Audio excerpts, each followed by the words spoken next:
Olá, queridos alunos, sejam muito bem-vindos a mais um encontro de Direito Empresarial, dessa vez, para o nosso passaporte da OAB. São várias dicas aí importantes daqueles temas que a gente precisa revisar e alguns temas que com certeza podem estar na prova de vocês em razão, da alteração legislativa que alterou a Lei 11.101.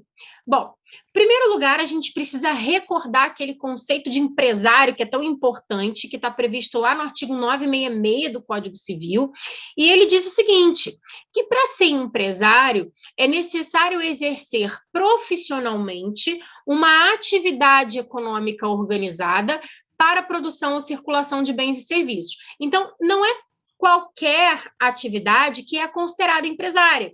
Para eu ser empresário, eu preciso preencher os requisitos do artigo 966 do Código Civil. Então, o que eu preciso para que a minha atividade seja considerada empresária? Exercer profissionalmente uma atividade econômica que seja organizada para a produção ou circulação de bens ou de serviços. Então, eu preciso preencher esses 4 requisitos para que a atividade seja considerada empresária. Quais são as atividades que não são empresárias, que é um tema importante que cai muito em prova?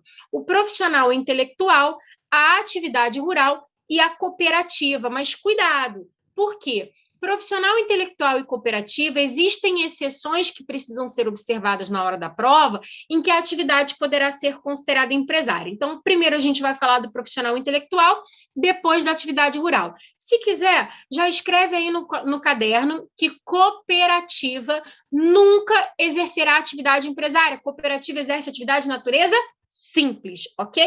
Fechado. Vamos dar continuidade aqui, então. Profissional intelectual. O profissional intelectual, o advogado, contador, economista, escritor, pintor, ele não é considerado empresário, porque ele exerce uma profissão intelectual. E no artigo 966, parágrafo único, o legislador diz que o profissional intelectual de natureza artística, científica ou literária não é considerado empresário. Então, o médico, advogado, contador, pintor, escritor, economista não é considerado empresário, ele exerce uma profissão de natureza, uma atividade, de natureza simples. Professora, o que é atividade de natureza simples? É aquela atividade que não é empresária. Então, muita atenção. O profissional intelectual de natureza artística, científica ou literária não é considerado empresário, ainda que exerça atividades com a ajuda de colaboradores. Qual é a exceção que você vai marcar na prova que o profissional intelectual é empresário?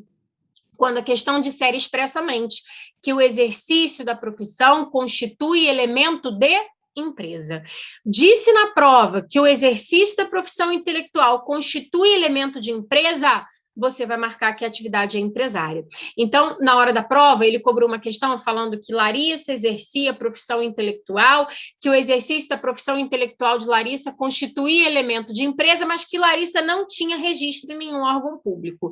Larissa é empresária? Sim. Por quê? Porque a questão dizia que era o exercício da profissão intelectual constituía elemento de empresa.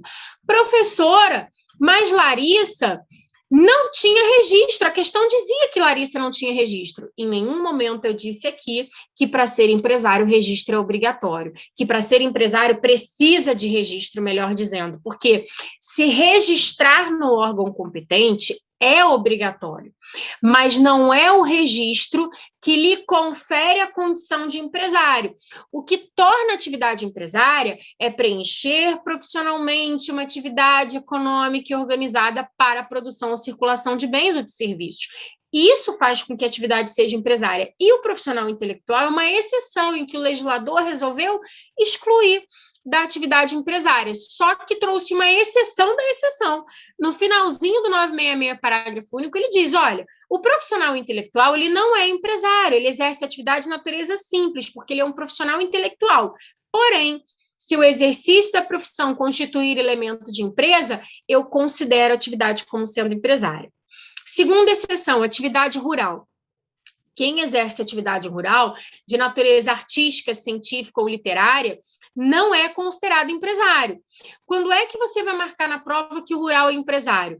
Quando a questão disser expressamente que o rural tem registro no registro público de empresa mercantil. Se a questão disser que o rural está registrado no registro público de empresa mercantil, você vai marcar que a atividade ela é empresária. Se a questão disser que o rural tem registro na junta comercial, você vai marcar que a atividade é empresária. Junta comercial e registro público de empresa mercantil, gente, é a mesma coisa. Só que a expressão técnica utilizada é registro público de empresa mercantil. Vulgarmente, no dia a dia, né, a gente acaba falando junta comercial. Então, cuidado aí com essa diferença. Registro público de empresa mercantil igual a junta comercial. E aí, só para destacar um ponto importante aqui, como eu disse a vocês, o empresário precisa se registrar? Sim. A junta comercial, desculpa, a sociedade empresária precisa se registrar? Sim. Em qual local? Na junta comercial, registro público de empresa mercantil. Porém, para o rural, o registro é facultativo. O rural, ele registra se ele quiser. A lei diz, olha, rural, se você quiser, você poderá efetuar a sua inscrição no registro público de empresa mercantil. Se você efetuar a inscrição no registro público de empresa mercantil, você será equiparado a empresário ou a sociedade empresária, mas é necessário que tenha esse registro para conseguir essa equiparação, ok? Muita atenção com relação a isso, então, porque é uma questão que pode, eventualmente, estar presente na prova de vocês. Agora, além do rural, nós vimos que o profissional intelectual, então, não são empresários, mas existem exceção. Cooperativa, a gente viu, não tem exceção, a atividade nunca será considerada empresária. E cuidado, empresário pode ser considerado empresário, ainda que ele não tenha registro no registro público de empresa mercantil, porque o registro ele é obrigatório, mas ele não é constitutivo para fins de caracterização como empresário. Professora, o que você quer dizer com isso? Que não é o registro que torna a Rebeca empresária individual, e sim exercer profissionalmente uma atividade econômica e organizada para a produção ou circulação de bens e serviços. Ué, professor, o registro não é obrigatório, ele é obrigatório, mas ele não constitui, isso mesmo, ele é obrigatório, mas ele não constitui. O registro confere, gente, regularidade. Para eu exercer atividade de forma regular, eu preciso estar registrado. É igual ao exercício da advocacia, né? Muita gente acaba advogando sem ter registro, né? Mas não consegue assinar uma petição, porque para assinar a petição precisa ter a inscrição como advogado. Então, muita atenção com relação a essa questão, porque já caíram várias questões envolvendo o conceito de empresário, envolvendo a questão do rural, profissional intelectual e cooperativa, ok? Beleza. Vamos passar para um ponto importante também, que é a figura do empresário individual. O empresário individual é pessoa física. Pensem aqui na professora exercendo a atividade empresária. A professora resolve montar um restaurante, por exemplo, aluga um espaço, contrata um cozinheiro, contrata garçom para exercer atividade em seu nome próprio, né? Porque o empresário individual, ele responde de forma ilimitada, não há uma separação patrimonial não há uma separação patrimonial do patrimônio da Rebeca como pessoa física e o patrimônio da empresária. É tudo uma única coisa, o patrimônio é único, tanto que a responsabilidade do empresário individual, ela é ilimitada. Lembra que I de individual, responsabilidade ilimitada, ok? Como nome empresarial, eu vou adotar, uma firma individual. O que é nome empresarial, professor? É aquele que serve para identificar o empresário. Então, quando você compra alguma coisa em alguma loja, lá na nota fiscal vem o nome empresarial. Restaurante Eckstein, a LTDA, aí seria uma sociedade limitada. Se vem escrito Rebeca Lese Lima Eckstein Restaurante, né, seria empresário individual, porque ele tem que usar o seu nome individual. Pode incluir a designação do objeto, como uma papelaria, um restaurante, um salão de beleza, mas o que não pode faltar no nome empresarial do empresário individual é o seu nome completo ou de forma abreviada, por conta do princípio da veracidade, né? 2 princípios importantes no nome empresarial: veracidade e novidade. Veracidade porque tem que traduzir a verdade, novidade porque o nome empresarial ele não pode ser idêntico a outro já existente, para não haver confusão, né, com relação à figura do empresário ou da sociedade empresária. Bom, o empresário individual, para que ele possa exercer a atividade como empresário individual, a lei traz 2 requisitos: que ele esteja em pleno gozo de sua capacidade civil e que ele não tenha nenhum tipo de impedimento. E aí a gente tem que pensar: quando é que eu vou estar em pleno gozo de sua capacidade, da minha capacidade civil? Quando eu adquirir a maioridade. Então, com a maioridade, eu passo a estar apta a exercer atividade como empresária individual. E a lei também exige que eu não tenha nenhum tipo de impedimento, né? Os impedimentos para exercer atividade como empresário individual, eles não estão num artigo específico, eles estão espalhados por várias leis. Então, por exemplo, defensor público, juiz, promotor, aqueles condenados por crime falimentar não reabilitado, o falido não reabilitado, deputado estadual, deputado federal, servidor público de forma geral, são cargos, né, que não permitem que aquela pessoa exerça concomitantemente a atividade como empresário individual. Então, eu não posso ter impedimento, que são as hipóteses que eu falei com vocês, militar nativa, por exemplo, que já caiu em prova 2 vezes. Eu não posso ter impedimento e eu preciso estar em pleno gozo da minha capacidade civil. Quando é que eu sou considerada em pleno gozo da capacidade civil? Quando eu adquiro a maioridade. Professora, relativamente incapaz e absolutamente incapaz podem exercer atividade como empresário individual? Não. Não podem iniciar uma atividade porque não tem capacidade. E aquele que foi emancipado? Ora, gente, a emancipação, ela automaticamente faz com que a pessoa esteja apta a exercer todos os atos da vida civil, como, por exemplo, se casar, como exercer atividade como empresário individual.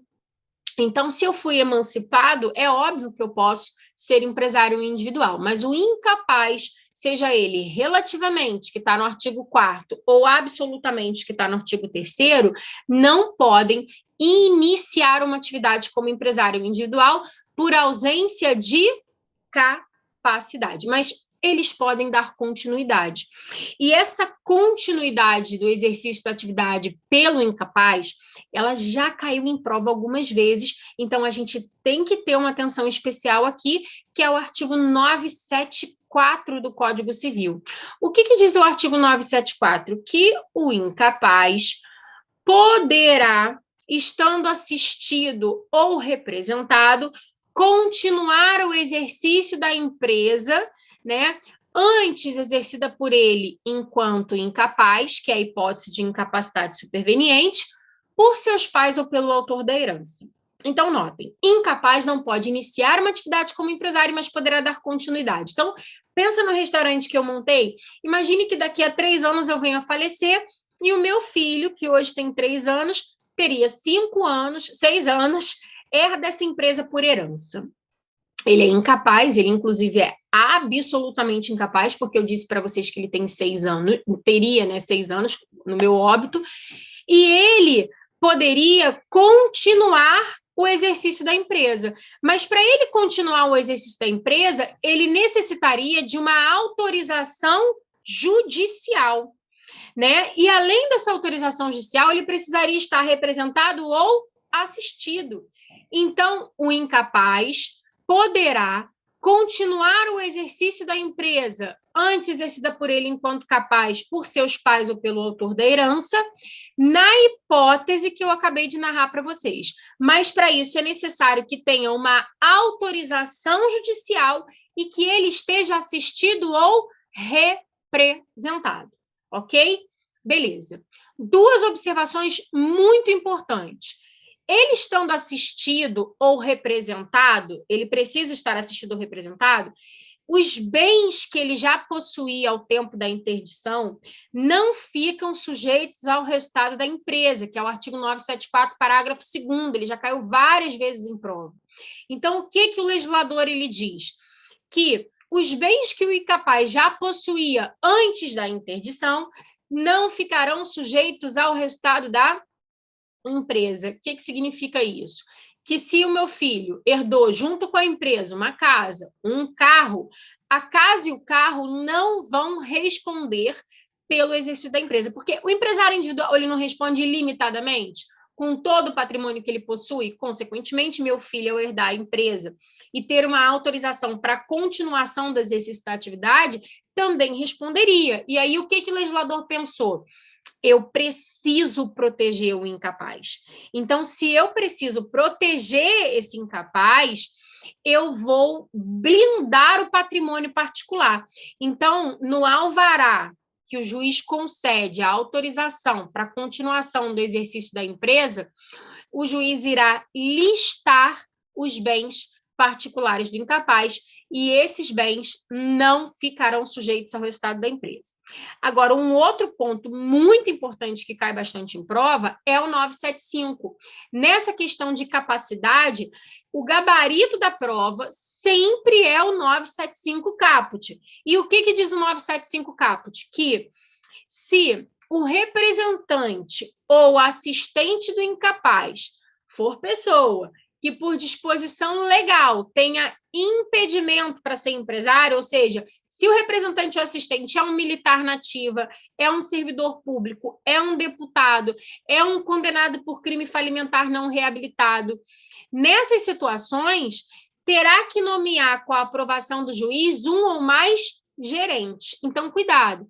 Se o representante ou assistente do incapaz for pessoa que, por disposição legal, tenha impedimento para ser empresário, nomeará, com a aprovação do juiz, um ou mais gerentes, tá? Cuidado com o 975, ele já caiu umas 4 ou 5 vezes em prova como gabarito, tá bom?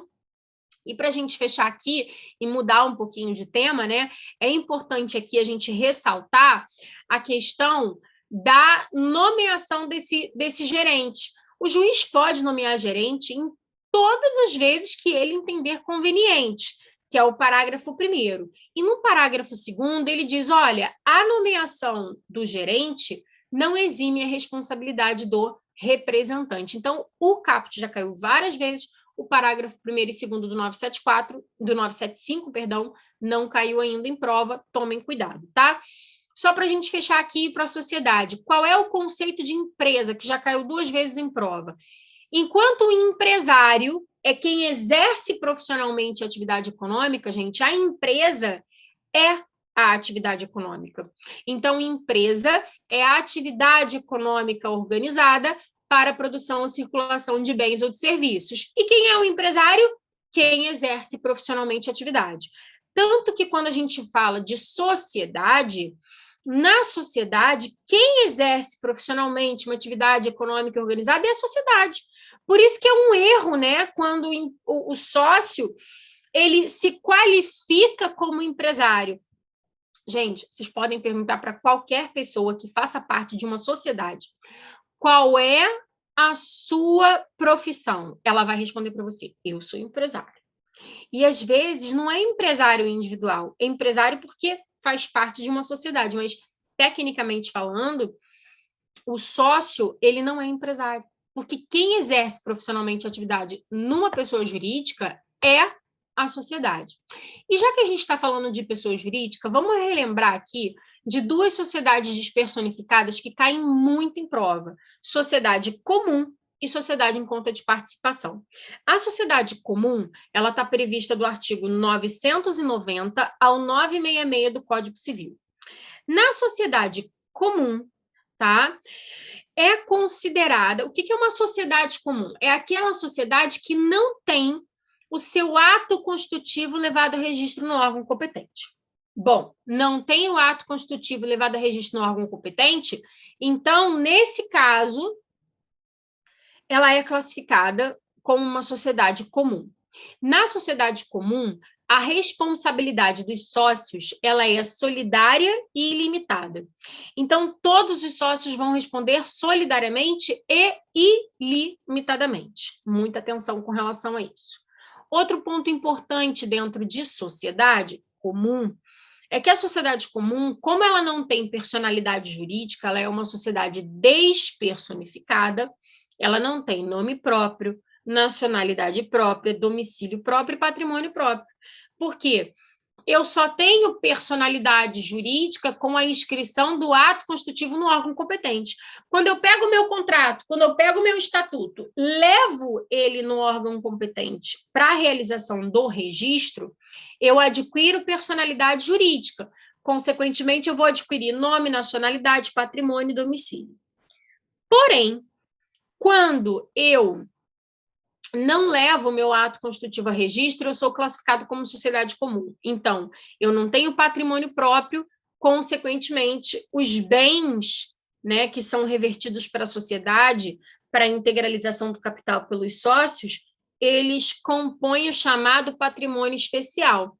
Então, os bens e as dívidas compõem esse chamado patrimônio especial, que é uma expressão que você só vai ouvir falar em sociedade comum e em sociedade em conta de participação, tá? Então, muita atenção com relação a isso. Bom, dando seguimento aqui, outro ponto importante em sociedade comum é que a prova da existência da sociedade comum entre os sócios ou perante terceiros somente se dá por escrito. Então, o sócio só pode provar a existência da sociedade entre eles ou com terceiros por escrito. Agora, a Maria, que está contratando com a sociedade, que é um terceiro, pode provar a existência da sociedade de qualquer modo. Então, ó, eu vou repetir. Terceiro, podem provar a existência da sociedade de qualquer modo. Terceiros podem provar a existência da sociedade de qualquer modo.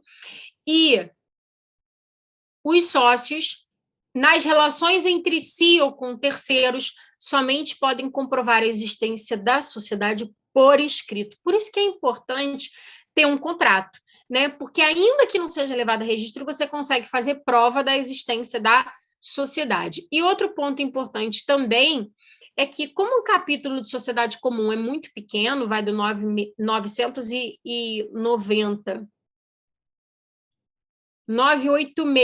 ao 990, como é um capítulo muito pequeno, a gente acaba aplicando subsidiariamente à sociedade comum as normas, né, de sociedade simples, que vai do artigo 997 ao 1038 do Código Civil. Então, cuidado com relação a isso, porque também é um tema importante.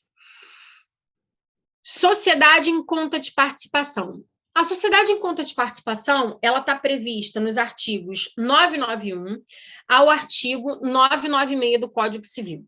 Na sociedade em conta de participação, diferente da sociedade comum, em que eu não levo meu ato constitutivo a registro no órgão competente, a sociedade em conta de participação é uma sociedade despersonificada.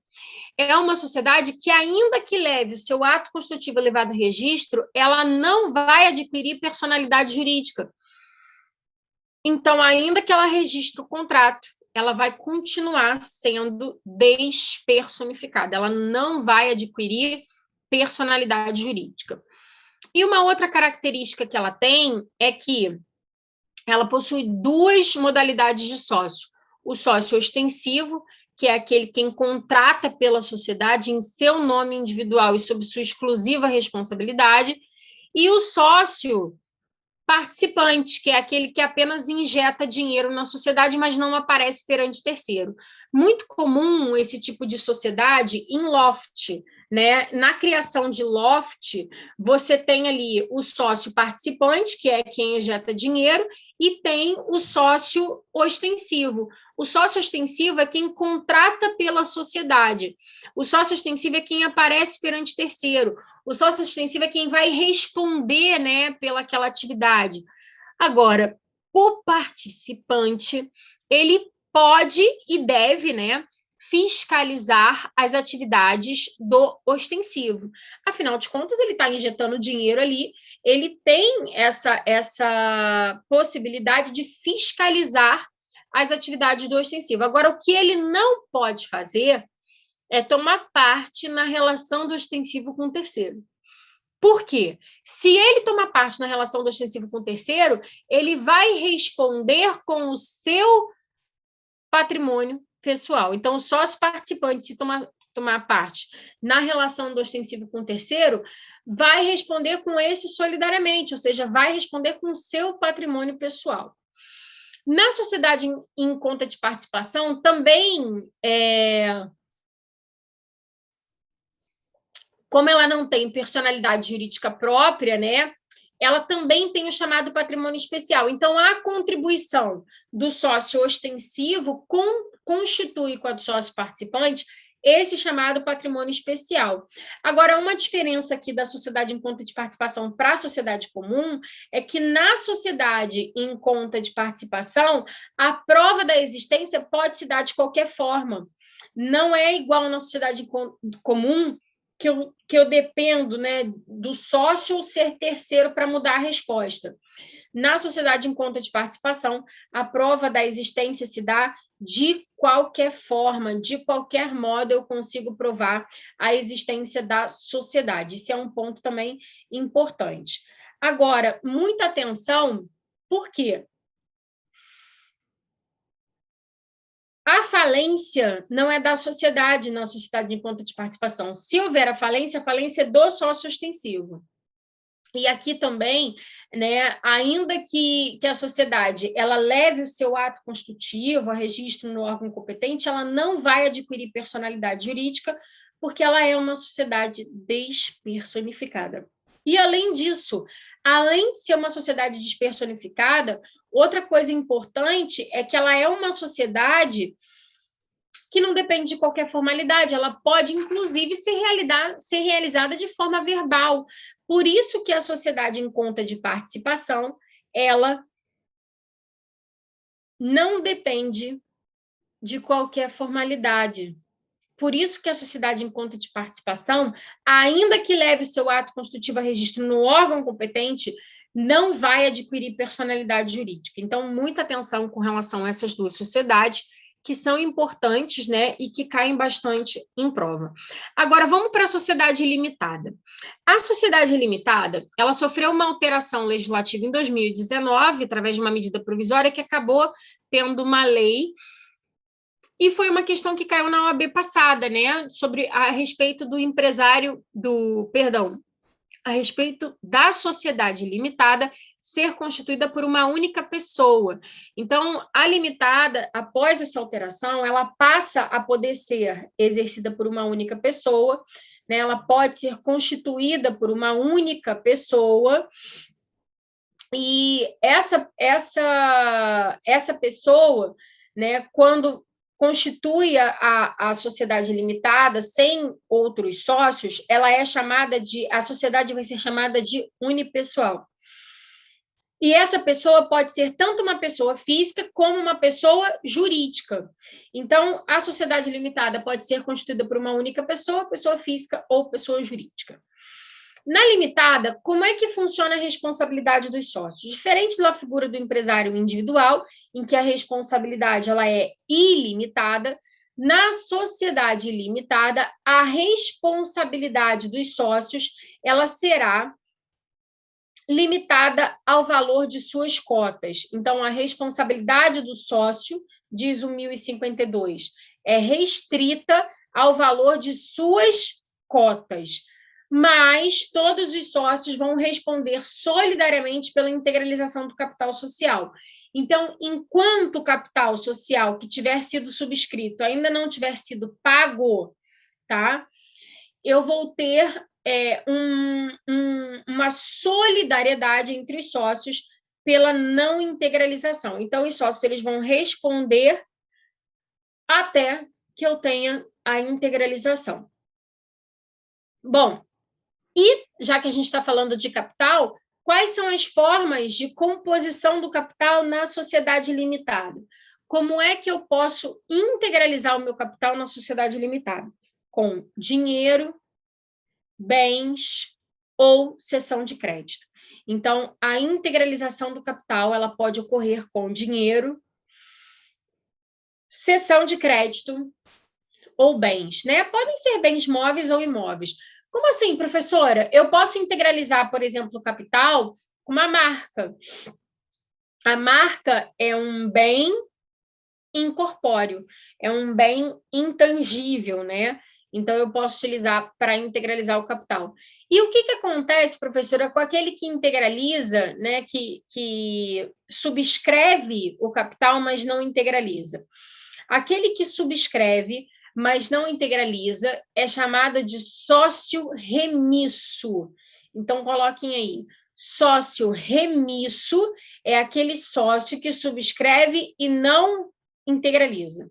Quais são as ações que eu posso promover contra o sócio remisso? Eu posso executar o remisso, eu posso excluir o remisso da sociedade, eu posso reduzir as cotas do remisso ao montante já integralizado.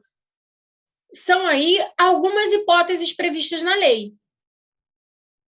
O remisso, quando ele for notificado, ele tem 30 dias para efetuar o pagamento, para apresentar lá o pagamento, o comprovante de pagamento, né, dessas cotas que ele não integralizou. Se ele não fizer isso, ele poderá ser excluído da sociedade. Então, eu não tenho interesse de manter na sociedade um sócio que não paga o valor de suas cotas. Então, o sócio remisso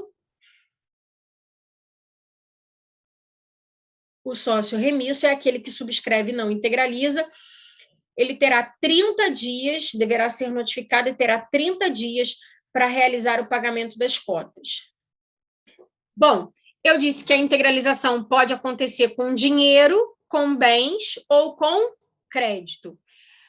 Como é que cai isso em prova? Ele cai muita hipótese da integralização com serviço na limitada.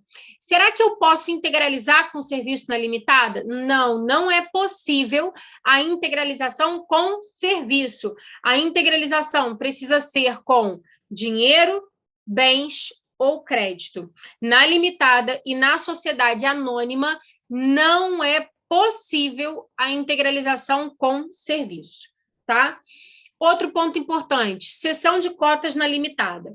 Será que eu posso ceder as minhas cotas para alguém? Sim, você pode ceder as suas cotas através do Instituto da Cessão de Cotas.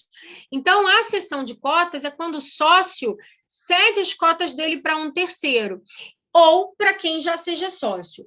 Quando a cessão de cotas ela é entre sócios, se o contrato não dispor de forma diversa, ela é livre. Né? A gente falou do 1057, está no 1058 agora. Agora, quando a questão de prova, o contrato disser que não é possível cessão de cotas sem anuência, ele vai trazer o quórum de deliberação. Então, salvo disposição em sentido contrário, a cessão de cotas ela é livre, eu posso ceder as minhas cotas para quem já é sócio, independentemente da anuência dos demais. Agora, a cessão de cotas, né, para um terceiro, ela não pode ter a oposição de mais de 1/4 do capital. Então, a cessão de cotas não pode, para terceiro, não pode ter a oposição de mais de 1/4. Então, são 4 sócios, cada sócio com capital de 25%. Né? Se 3 sócios querem... Se um dos sócios quer ceder para um terceiro e 3 concordam, nesse caso, eu não tenho oposição de mais de 1/4. Se tiver oposição de mais de 1/4, não é possível a cessão de cotas para terceiros. Bom, vamos imaginar que, então, eu queira ceder as minhas cotas para um terceiro, a sociedade, os sócios não concordam com isso, tem lá a oposição de mais de 1/4 e eu não consigo ceder. Como é que eu faço quando eu quero me retirar da sociedade? Se você não quer ceder, né, se você não pode ceder porque não teve a oposição, você pode exercer o seu direito de retirada. Então, existem algumas hipóteses em que a sociedade se dissolve perante um determinado sócio ou vários sócios. Uma dessas hipóteses é a retirada. O artigo 1029 do Código Civil, ele diz que o sócio... Né, o sócio poderá, mediante notificação com antecedência mínima de 60 dias, se retirar da sociedade. Se ela for por prazo determinado, que é aquela sociedade que já nasce com um propósito específico, aí, nesse caso, não é possível, tá? Porque ela ela sendo por prazo determinado, ela só poderá ser dissolvida judicialmente. Além dessa hipótese, a gente tem também a morte na sociedade limitada. A morte, ela não acarreta a dissolução da sociedade. Morrendo um sócio, eu vou realizar a apuração de haveres daquelas cotas daquele sócio para pagamento dos herdeiros. Então, havendo a morte, né, eu tenho aí, com a morte, a liquidação da cota, salvo se tiver acordo entre os herdeiros, se os sócios optarem pela dissolução ou se o contrato dispor de forma diversa. Esse 1029 também é importante, acho que já foram 3 questões de prova em que caiu esse tema que a gente está trabalhando agora, tá?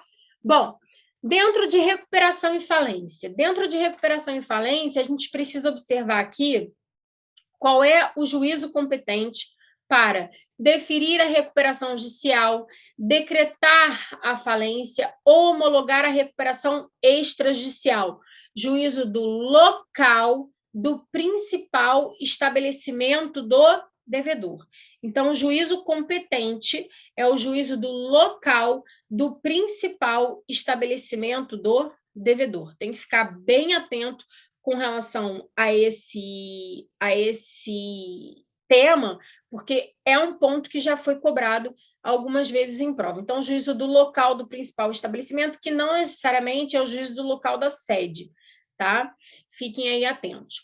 Bom, pessoal, olha só, dentro da falência e da recuperação, a gente tem 3 órgãos auxiliares do juízo: conselho, comitê de credores, Comitê de Credores, Assembleia Geral de Credores e Administrador Judicial. O administrador judicial é um órgão obrigatório. O Comitê de Credores, como ele é composto pelos credores, né, ele é um órgão facultativo, ele tem várias atribuições previstas na Lei 11.101. E a Assembleia Geral de Credores. Né? A Assembleia Geral de Credores é um órgão de deliberação, é um órgão que vai aprovar o plano de recuperação, rejeitar o plano de recuperação. Ela é um órgão muito importante na recuperação e na falência. Na Assembleia Geral de Credores, eu tenho a eleição do Comitê de Credores, por exemplo, né? Eu tenho, na Assembleia Geral de Credores, a aprovação, rejeição e modificação do plano de recuperação. Na Assembleia Geral de Credores, eu tenho a nomeação de um gestor quando o devedor for afastado. A Assembleia Geral de Credores ela vai analisar o pedido de desistência do devedor na recuperação. Então, a Assembleia Geral de Credores e o administrador judicial são órgãos muito importantes. O Comitê de Credores é um órgão de fiscalização. Ele vai ser composto pelos credores, está lá no artigo 37, né, a composição do comitê. Ele diz que o Comitê de Credores será composto por um representante mais 2 suplentes de 4 classes diferentes, né, e ele não tem remuneração, né, ele não tem direito à remuneração, ele vai atuar ali como, como órgão de fiscalização, né, e ele terá o máximo que ele terá é direito a reembolso de despesas que ele tenha tido durante a falência. Já um administrador judicial, não. O administrador judicial é o órgão auxiliar do juiz, é o braço direito do juiz. Quem escolhe o administrador judicial é o juiz, inclusive, tá? Quem vai escolher o administrador judicial é o juiz. Agora, tem que observar o artigo 22 da Lei de Recuperação e Falência. O administrador judicial, ele terá que ser preferencialmente um advogado, contador, economista, administrador ou uma pessoa jurídica especializada. Professora, quero nomear um médico para ser administrador judicial. Posso? Pode, porque a lei fala preferencialmente, ela não diz obrigatoriamente. Então, eu posso sim nomear como administrador judicial, tá? Um médico, um engenheiro, que inclusive já foi objeto de prova. E quem é que custeia essa remuneração do administrador? A remuneração será custeada, né, pelo devedor, quando a gente estiver falando de recuperação, e pela massa falida, quando nós estivermos falando de falência. Então, o devedor na recuperação, a massa falida quando for falência. Outro ponto importante aqui com relação à figura do administrador judicial é que o administrador judicial, na falência, ele administra toda a massa falida, ele arrecada, avalia, vende, paga os credores, realiza a prestação de contas e, na recuperação, ele vai fiscalizar, né, o cumprimento do plano de recuperação e também apresentar, né, relatórios mensais das atividades do devedor. E a remuneração dele, gente, é fixada pelo juiz e deve observar o teto, tá? Deve observar o teto de 5%. 5% do quê? 5% do valor da venda dos bens na falência, 5% do valor devido aos credores na recuperação judicial. Agora, o que a gente vai fazer? Feita essa primeira introduçãozinha, eu estou abrindo aqui a minha Lei 11.101, porque tem alguns artigos, né, que são muito importantes. Tem alguns artigos que são muito importantes e precisam ser observados aqui, que foram alterados. O primeiro deles, a gente está falando aqui, né, de órgãos auxiliares do juiz, administrador judicial, Comitê de Credores e Assembleia Geral de Credores. E eu falei para vocês que a Assembleia Geral de Credores, ela é quem vai aprovar, rejeitar ou modificar o plano de recuperação quando esse plano apresentado pelo devedor, ele sofre objeção. Então, imaginem o seguinte: o devedor, quando o juiz defere o processamento da recuperação e publica essa decisão, ele tem 60 dias para apresentar um plano de recuperação. Apresentado esse plano de recuperação dentro do prazo, né, vai ser publicado um edital contendo aviso aos credores que o plano foi apresentado e dando aos credores o prazo de 30 dias para opor objeção. Se todos os credores estiverem satisfeitos com o plano que foi apresentado pelo devedor, o juiz, então, concede a recuperação judicial. Agora, se os credores não estiverem satisfeitos com o plano que foi apresentado, o que vai acontecer? Eu vou ter que convocar a Assembleia Geral de Credores para deliberar sobre o plano. E antigamente, né, antes da reforma da Lei 11.101, quando o juiz rejeitava o plano, né, se não fosse a hipótese do cram down, que é o 58, parágrafo 1º, ele concedia, ele convolava a recuperação judicial em falência. Agora, a novidade é que, se o plano for rejeitado pela Assembleia, os credores poderão propor um plano de recuperação para o devedor. Isso era uma coisa que não existia. É uma novidade do artigo 56,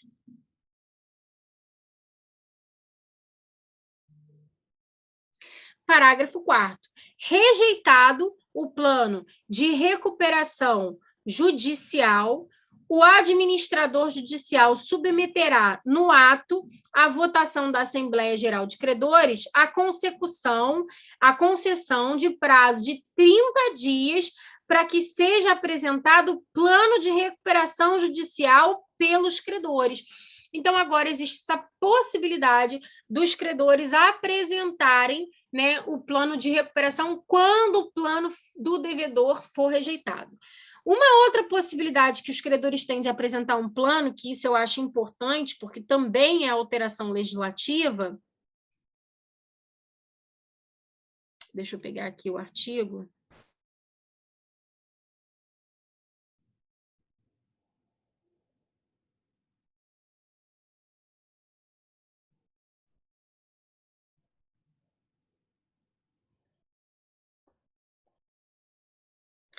O artigo 6º, gente, parágrafo 4º, né, ele traz o prazo de suspensão das ações e execuções, tá? O que acontece? Vou voltar um pouquinho aqui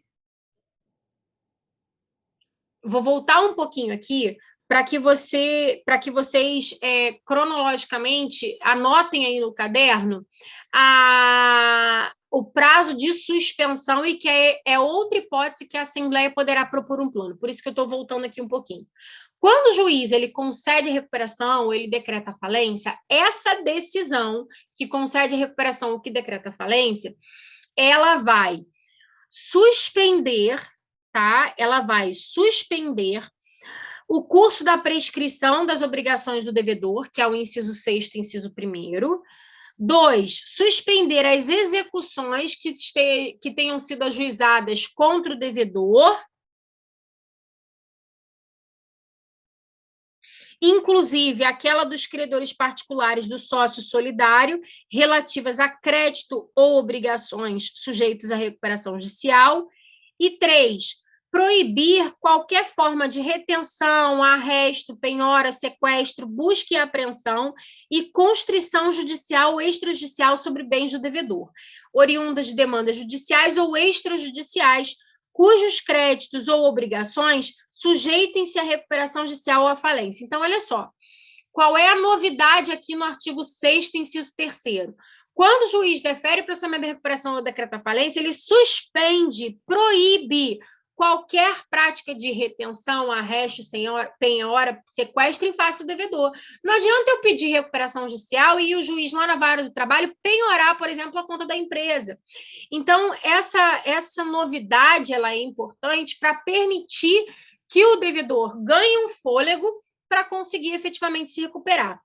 Só que essa suspensão aqui, a prescrição, a execução, constrição, ela não é eterna.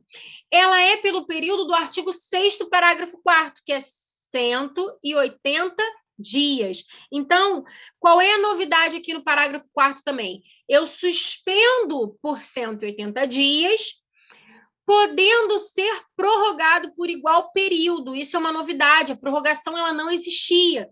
Ela até acontecia na prática em algumas situações, o juiz acabava determinando, mas ela não estava prevista na lei. Então, muito cuidado com o 6º, parágrafo 4º. Que, estou aqui pensando que ele é quente, é um tema importante que pode estar na prova de vocês. Então, cuidado. A suspensão, ela é eterna? Não. A suspensão da prescrição, da execução e de constrição contra o devedor que pede recuperação judicial, ela só vai ocorrer pelo prazo de 180 dias. Mas pode ser prorrogado? Sim, essa é a novidade. Prorrogado por igual período. Em que hipótese que pode ser prorrogado por igual período, professora? Quando, em caráter excepcional, o devedor não tiver dado causa, né, não tiver concorrido com a superação do lapso temporal. Então, a suspensão da prescrição, das execuções que correm contra o devedor e de qualquer ato de proibição de qualquer ato de penhora, arresto, sequestro, ela ocorre pelo prazo de 180 dias, que pode ser prorrogado por igual período, tá? Muito cuidado com esse artigo 6º, inciso 1º, né? O caput dele, na verdade, inciso 1, 2 e 3, e com o parágrafo 2º, tá? E com o parágrafo, 4º. Aí, o que eu quero chamar a atenção de vocês? A outra hipótese que os credores poderão propor plano, que está logo embaixo do parágrafo 4º. Parágrafo 4º-A. O decurso do prazo previsto no parágrafo 4º desse artigo, sem a deliberação a respeito do plano de recuperação proposto pelo devedor, faculta aos credores propositura de plano alternativo. Então, se dentro desse, né, se dentro desse prazo de 180 dias, o plano de recuperação não for levado à votação, é possível, né, que os credores proponham esse plano alternativo. Então, ele fala: a suspensão e a proibição não serão aplicáveis caso os credores não apresentem plano alternativo no prazo de 30 dias, e as suspensões e proibições perdurarão por 180 dias contados do final do prazo do parágrafo 4º desse artigo, ou da realização da Assembleia Geral de Credores. Então, os credores poderão propor plano alternativo em duas situações. Nessa hipótese do artigo 6º, parágrafo 4º-A, né? E também quando o plano for rejeitado pela Assembleia. Mudando aqui agora para título de crédito, gente. Título de crédito é um tema importante também para a nossa prova, principalmente com relação ao endosso e aval. O que significa o aval? O aval é uma forma de garantia. Então, da mesma forma que quando você, né, normalmente vai alugar um contrato de locação, existe lá a exigência de um fiador, né? No título de crédito, o avalista ele é um garantidor. O avalista ele vem para garantir uma determinada obrigação. Então, qual é a importância do aval para o título de crédito? Que o avalista ele vem para garantir aquele título. Todos no título de crédito são devedores solidários, salvo as exceções previstas em lei. Então, o avalista ele é solidário com o devedor principal. O avalista vai responder solidariamente com o endossante, porque endossante é sempre devedor indireto. Dentro de aval, é possível que a obrigação seja garantida no todo ou em parte por um avalista. Então, a possibilidade do aval parcial está prevista na lei, é permitido que o avalista avalize, né, parcialmente a obrigação. A obrigação do avalista ela é idêntica do seu avalizado, então, se eu estou avalizando o devedor direto, eu respondo de forma direta, se eu avalizo o devedor indireto, eu respondo de forma indireta. E a obrigação do avalista vai se manter, ainda que a do seu avalizado seja nula, exceto, gente, se essa nulidade decorrer de vício de forma. Então, na LUG, que é o Decreto-Lei 57663 de 66, 3 artigos indispensáveis para a leitura: 30, 31 e 32, que são os 3 artigos que falam a respeito do aval. E outra coisa importante, o aval ele pode ser prestado em branco ou em preto. O que significa isso? O aval em preto é aquele que eu, avalista, estou identificando quem eu estou avalizando. Então, eu vou lá na nota promissória e coloco: avalizo a Cláudia Serpa. Então, se eu estou indicando quem é o meu avalizado, esse aval é em preto. Se eu não identificar quem é o avalizado, esse aval é chamado de aval em branco, tá? E aí, cai muito em prova essa questão do aval em branco, porque na duplicata, a resposta é diferente de nota promissória, letra de câmbio e cheque. Então, como é que você vai colocar no caderno?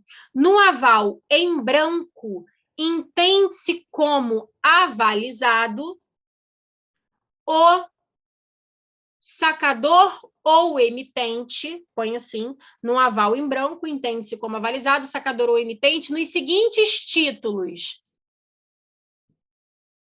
letra de câmbio, nota promissória e cheque. Então, aval em branco entende-se como avalizado o emitente ou o sacador, quando o título for letra de câmbio, nota promissória e cheque. Agora, quando o título for duplicata na prova, o gabarito será sacado ou comprador. Quando o título na prova for duplicata, o gabarito será sacado ou comprador, que é a mesma pessoa, né? O sacado e o comprador é a mesma pessoa na duplicata. Então, cuidado, tá? Porque essa questão já caiu umas 5 vezes e é um tema importante dentro de aval. Agora, vamos para endosso. O que significa o endosso? Endosso é a forma de transferência do título. Imagine que você ganhou lá na Mega Sena e a loteria te entregou um cheque no valor de 100 milhões de reais. Você, como credor desse cheque, pode depositar ele no banco ou você pode realizar uma negociação. Você pode negociar ele com terceiros. Como é que você transfere esse cheque para um terceiro? Realizando o endosso. Então, endossar significa transferir. E quando eu endosso, eu que estou endossando sou chamado de endossante. Então, o endossante é quem está transferindo e o endossatário é quem recebe o título por endosso. Então, endossante é quem transfere, endossatário é quem recebe. Então, o endossante, ao transferir o título, ele se torna garantidor da obrigação e ele transfere o crédito que ele possui. Endossante é sempre devedor indireto. E para cobrar de devedor indireto, a lei exige o protesto do título. Então, para cobrar de devedor direto, o protesto é ato facultativo. Para cobrar de devedor indireto, o protesto é ato obrigatório. Endossante é sempre devedor indireto. Para cobrar do endossante, o protesto é sempre obrigatório. E o endosso, ele tem 3 características fundamentais. O endosso é ilimitado, o endosso é incondicional e o endosso não pode ser parcial, não confundam na prova. Aval pode ser parcial, endosso não pode ser parcial. Por que o endosso não pode ser parcial? Professor, imagine aqui na minha mão, tem um cheque de 100 mil, se eu endossar parcialmente, significa que eu estou transferindo a metade. Eu vou rasgar esse cheque no meio e vou dar metade para você e vou ficar com a metade? Então, não pode. O endosso parcial é nulo. O endosso parcial é nulo. Muita atenção com relação a isso na hora da prova, tá? Outro ponto importante com relação ao endosso. O endosso também pode ser em branco ou em preto. No endosso em preto, o endossante identifica o seu endossatário. Peguei o cheque da Mega Sena, estou transferindo ele para o Renato Porto. Eu vou colocar lá, endosso para o Renato Porto. Então, esse endosso, ele é em preto. Agora, se eu simplesmente assinar atrás do cheque e entregar na mão do Renato Porto, esse endosso, então, é um endosso em branco. É aquele em que eu não identifiquei o meu endossatário. Então, muito cuidado. O endosso pode ser em branco ou o endosso pode ser em preto, tá? Além do endosso, gente, o que é importante trabalhar aqui também? Dentro do endosso, existe o chamado, com relação à circulação, ele pode ser em branco ou em preto. Com relação ao tempo, gente, ele pode ser ordinário ou póstumo. Ordinário é aquele endosso realizado até a data do vencimento.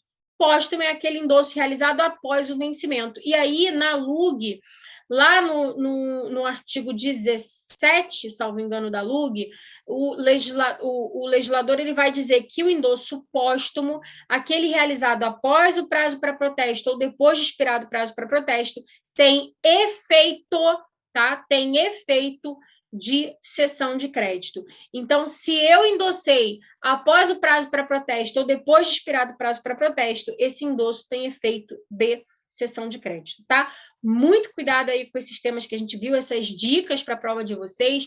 Uma excelente prova para todos e a gente só se encontra agora, gente, em turma de carreiras, porque todo mundo que está assistindo aí, se Deus quiser, vai ser aprovado e só vai estudar direito empresarial agora para concurso público, porque para a OAB já vai gabaritar aí as 40 questões que são necessárias e ir para a segunda fase, tá bom? Beijo muito grande para vocês, a gente se encontra numa próxima oportunidade, que não será a primeira fase, tá bom? Pensamento positivo aí. Beijo para vocês.